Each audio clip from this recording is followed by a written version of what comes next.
ज्ञान में, सिमरण में, भक्ति में, प्रतिदिन के नित्य नियम में लाए रखें और बाकी समय इसको अपना संसारिक काम में, निर्वाह के लिए काम में भी लगाए रखें। तब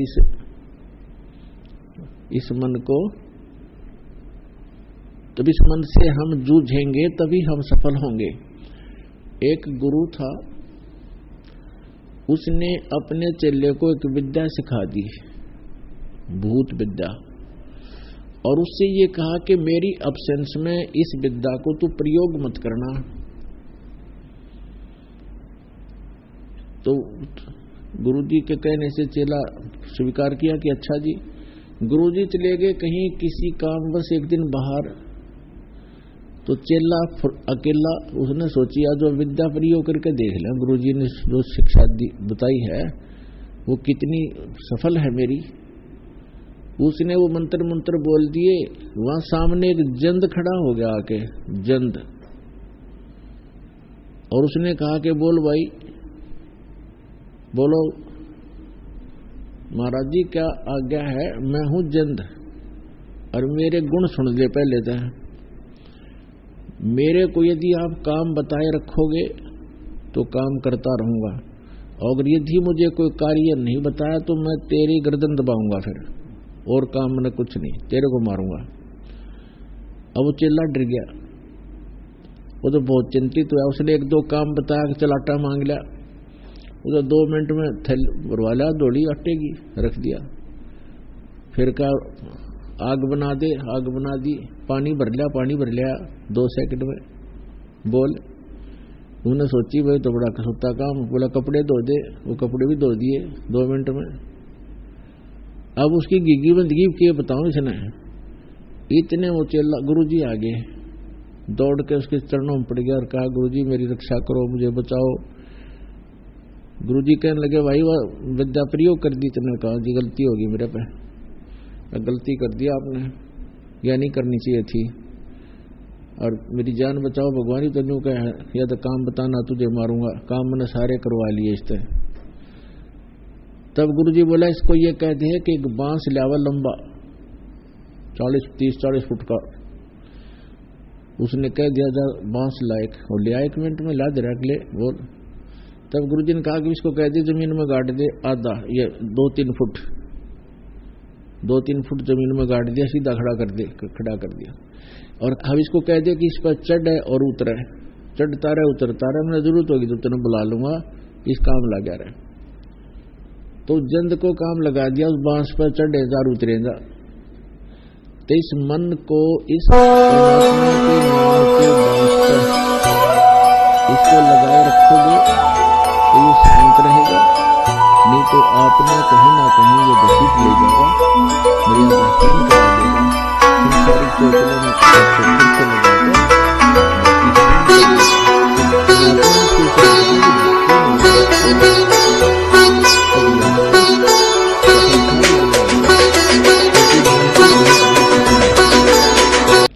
जब तक ये उल्टे कामों में लग रहा है तो उधर भी ये खूब स्पीड खींच देता है, जैसे कोई शराब पिया करता। खूब ढूंढा ठा रखा था शराब पीने का, बदनाम हो रहे थे। अरे वही पुण्यात्मा ज्ञान हुआ, शराब छोड़ दी, अब राम नाम में ढूंढा ठा देंगे। स्पीड तो उनकी वही है। अब जैसे कई डाकुओं का प्रमाण मिला है, पहले डाकू थे, तेल का मचा रखा था, उस पुलिस स्पीड तो कर रहे थे उस काम ने, तभी तो प्रसिद्ध हो गए। और जिस समय उनको ये तत्व ज्ञान हुआ, भक्ति मिली, तो उन्होंने भक्ति में भी स्पीडा खींच दी और मैं ऋषि को आगे। तो इसी प्रकार इस मन से ही हमें परमात्मा प्राप्ति होगी। इस मन का सहयोग लेना पड़ेगा, इसको ज्ञान से, भक्ति से, सिमरन से अनुकूल रखना पड़ेगा। तो ये इन्हीं क्रियाओं से जो आपको दी गई है, इनसे आपके अनुकूल रहेगा। फिर ये बकवाद सोचेगा जरूर, लेकिन कर नहीं पाएगा। इस ज्ञान से इसको इतना झटका मिलता रहेगा। तो इसलिए परमात्मा हमें याद दिलाते हैं, राम नाम रटते रहो, राम नाम रटते रहो अंतिम सांस तक, जब तक घट में प्राण। किसी भी, जैसे कई कहते हैं मैंने कुछ दिखाई नहीं दिया, कुछ दिखाओ पहले। अब बच्चे को कहा जाता है कि आप डॉक्टरी की पढ़ाई पढ़ लो, डॉक्टर लग जाओगे, बहुत अच्छी तनख्वाह होगी, ठाठ से रहा करोगे, पंखों के नीचे रहोगे। अब वो बच्चा ये कहे, प्रवेश पा लेता है स्टडी में, और फिर ये कहे मुझे डॉक्टर दिखाओ, हॉस्पिटल दिखाओ। हॉस्पिटल अगर दिखा भी दिया, देख भी आया कि डॉक्टर ऐसे होते हैं, ये ऐसा काम करते हैं, तो फिर जब तक आप स्टडी पूरी नहीं करोगे तो उस हॉस्पिटल के देखने का फायदा क्या हुआ? अपनी स्टडी पूरी करो और फिर देखिए हॉस्पिटल में नौकरी मिल जाएगी आपने। तो यहां परमात्मा कहते हैं राम नाम रटते रहो। राम नाम माने भक्ति, जो परमात्मा का मंत्र आपको दिया गया वो।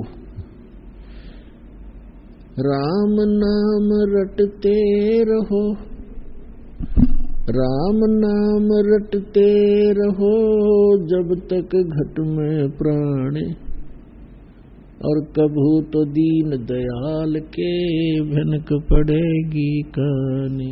किसी भी सदग्रंथ को, किसी भी महापुरुष को के उनके ग्रंथ को, उनके विचारों को देखिएगा,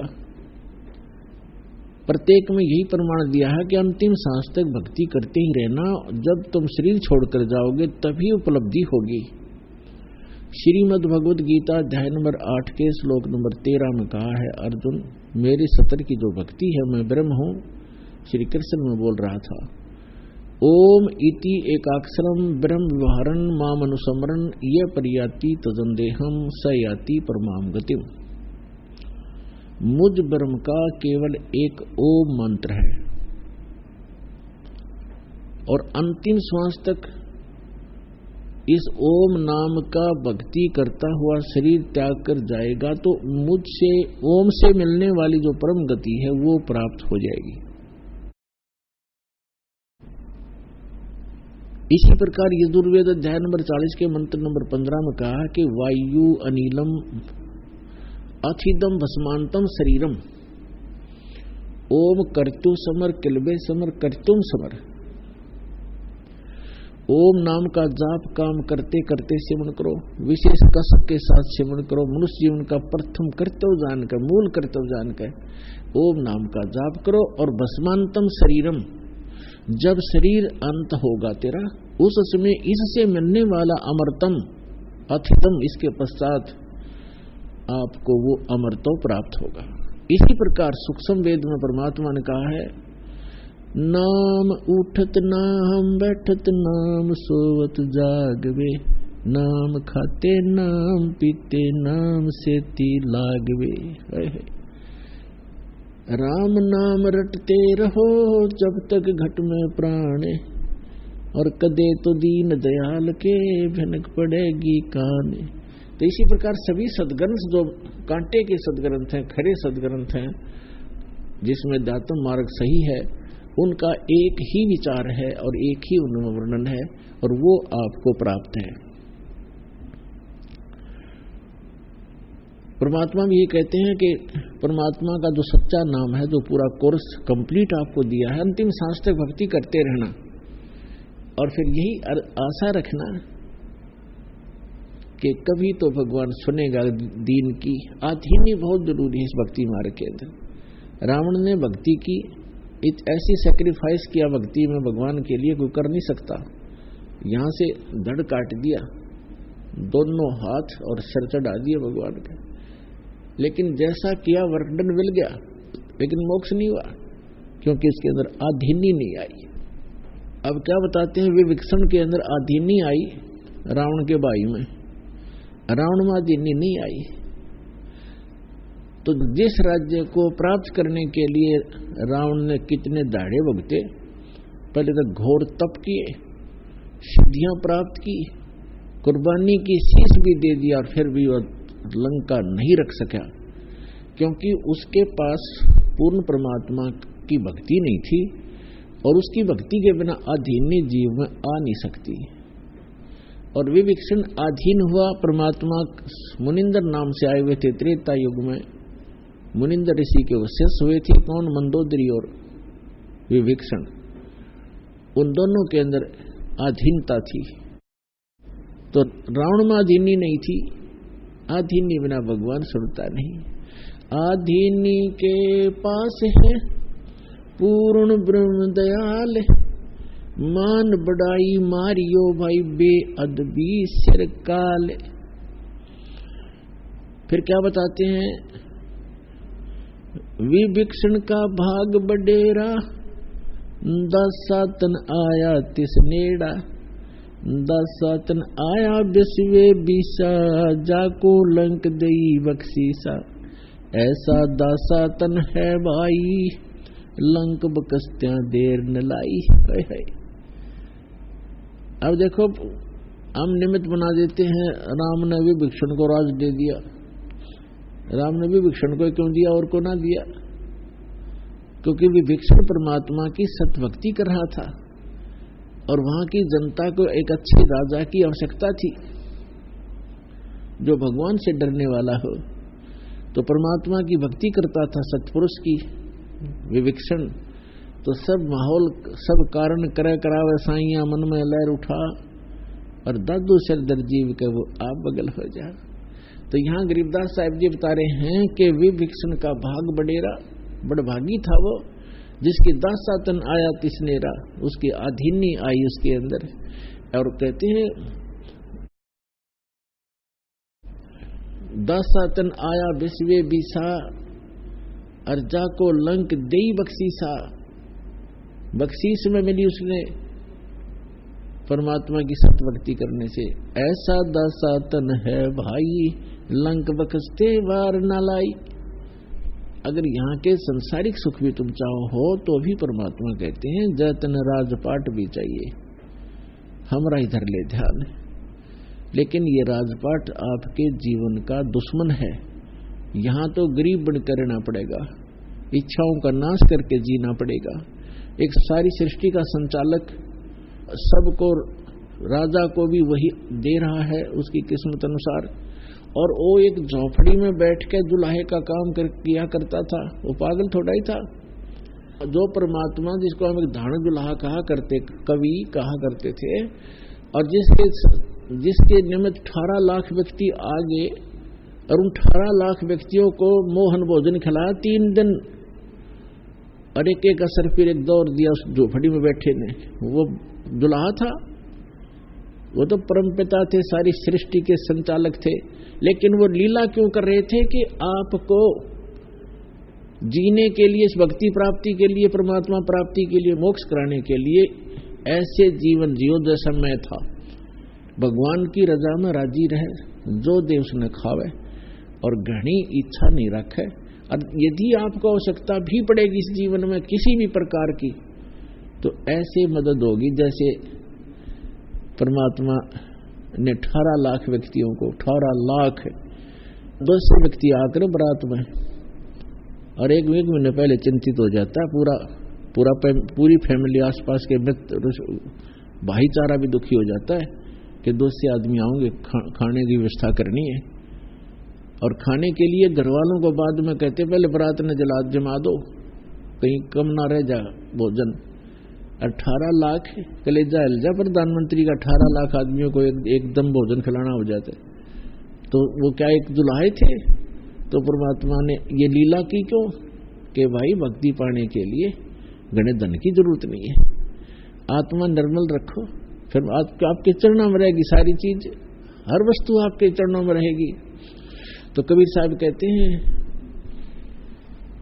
कबीर सब जग निर्धना, धनवंता ना कोय, धनवंता सो जानियो जिस पर राम नाम धन होए। जिसके पास ये राम नाम धन है उसके पास सब कुछ धन, सारा ही धन उसके पास। और कबीर साहब कहते हैं, टोटे में भक्ति करे। कई दुखी होते हैं कि हमें बहुत कर्ज है, बड़ा दुखी है, टोटा बहुत है। कबीर साहब कहते हैं, टोटे में भक्ति करे सोए सही सपूत, और मायाधारी मस्करे ना जाने कितने जालिए ऊत। वही सपूत है जो ऐसी सती थी, भगवान पर आस्था रखकर फिर देखना भगवान क्या उससे कोई छुपी है, आपकी दुख, आपका दर्द क्या उससे छुपा है? एक पल में जिस दिन आप प्रसन्न होगा, आपने प्रसन्न करना पड़ेगा उसको। और हृदय से ये रखे कि भगवान जैसे रखोगे न्याय रोएंगे, भगवान भूखे रखो तो प्यासे पर चरणों में रखना मेरे दाता। तो फिर देखना, फिर कहते नुकते ऊपर रीत जाएगा रे करोड़ कर्म जल जाए तुम्हारे। जिस दिन आपकी समर्पित भाव हो जाएगा भगवान के प्रति, फिर देखना आप सोच भी नहीं सकते इतने सुख देगा भगवान। तो पुण्यात्माओं, आपका सौभाग्य है कि आपको ये स्थान मिला, सच्चा भगवान मिला, सच्चा नाम मिला। अब इसको बना के रखना, इस भक्ति को बर्बाद ना होने देना। जैसे माता गर्भ को रख यतन बना, और ठेस लगे तो छिन्न हो तेरी ऐसे भक्ति जा। अब ये परमात्मा कहते समझा है तो सिर दर पाओ, भौर नहीं रे सदा। बोलो सतगुरुदेव की जय।